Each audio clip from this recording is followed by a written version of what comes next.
Hey everyone, and welcome. Today we're going to rip up the usual political labels to get a real look at how two of the world's biggest powers, China and the US, actually work. Forget the simple sound bites you always hear. Let's dive in and see what our source material shows us about the real machinery of government working behind the scenes. So, let's just start with a huge question. What if the words we use all the time, autocracy, democracy, what if they're actually blinding us to what's really going on? The sources we're digging into today suggest these labels might be hiding a much more complex and frankly more interesting reality. Okay, first up, China. We're often fed a very specific story about how that country is run, but let's unpack the myth versus the reality that's described in our sources.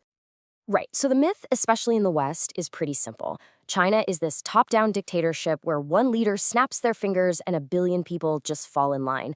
But the reality painted in our sources, it's way more intricate. It's described not as a dictatorship, but as a system of technocratic coordination. Basically, it's a government run by experts. It's this vast, sprawling ecosystem of committees that debate, plan, and hammer out policy for ages before it ever sees the light of day. And this is the core idea, the committee system. So imagine a place where the line between being a politician and being a bureaucrat just disappears. The very same people, the engineers, the economists, the city planners, who design the policies are the ones in charge of actually making them happen. It's this dense web of working groups, from a tiny village all the way up to the highest levels of power, and they are all laser-focused on one thing: getting things done. And while this system has delivered some absolutely staggering results, we're talking about entire cities, massive airports, and high-speed rail networks being built in what seems like the blink of an eye. It's pulled hundreds of millions of people out of poverty, and it's created a universal education system where a child's school isn't funded by local property taxes, meaning your zip code doesn't decide your destiny. That's a huge contrast to some other systems out there. Okay, so that all sounds incredibly effective, right? A well-oiled machine. But here's the twist. That kind of efficiency, it always comes with a question, and it's a big one. What's the hidden cost? What do you have to give up to get that level of speed and coordination?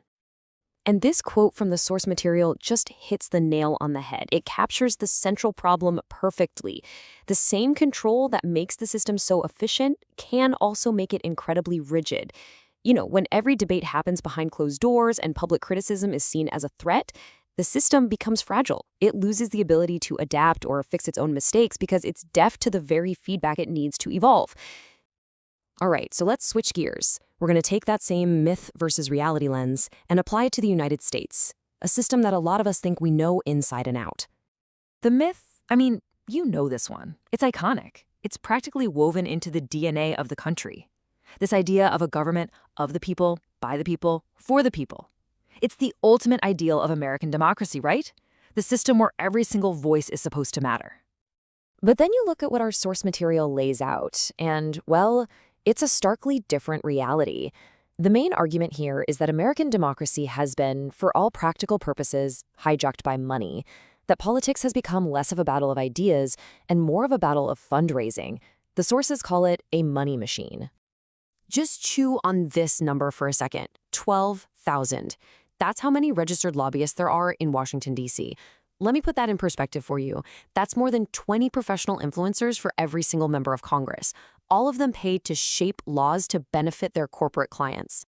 And this creates this really weird dynamic. On the surface, what you see on TV is two parties that are supposedly mortal enemies, fighting tooth and nail over culture war issues. But if you follow the money, like our sources suggest, you find a totally different story. You find one single donor class. Both parties depend on huge checks from the same places: Wall Street, Silicon Valley, Big Pharma. So they might yell at each other in public, but behind the scenes, they often agree on the big economic policies that keep their donors happy. And this quote really just puts a bow on the whole idea. The sources take Lincoln's famous phrase and flip it to describe this reality: a government of the corporations, by the lobbyists, for the billionaires.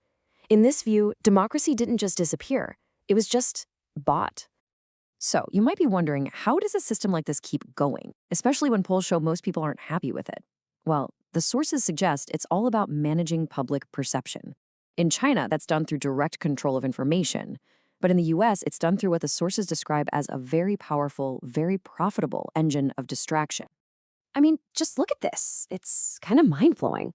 Only 6 giant corporations own and control almost everything Americans watch, hear, and read. Now, this isn't about some secret conspiracy in a smoky room, it's just business. When that few companies own all the platforms, they're the ones who set the boundaries of the conversation. And their main goal isn't really to inform you, it's to deliver a profit to their shareholders. And here's the playbook. The business model is what the sources call an algorithm of outrage. It's simple and it's incredibly profitable. Step 1, find a controversial issue. Step 2, strip out all the nuance and frame it as a simple black and white fight. Step 3, get talking heads to yell at each other about it. And step 4, monetize the conflict. Because outrage gets clicks, outrage gets views, outrage gets ratings. In this media economy, a divided country is just way more profitable than a thoughtful one. Okay, so let's pull all this together. When we look at these two very different systems side by side, what we're left with is this really profound paradox of power at play in both nations. On one hand, you've got China's efficiency trap. It's a system that's an absolute beast at getting things done, delivering real results. But it does it by suffocating dissent, which makes it fragile in the long run.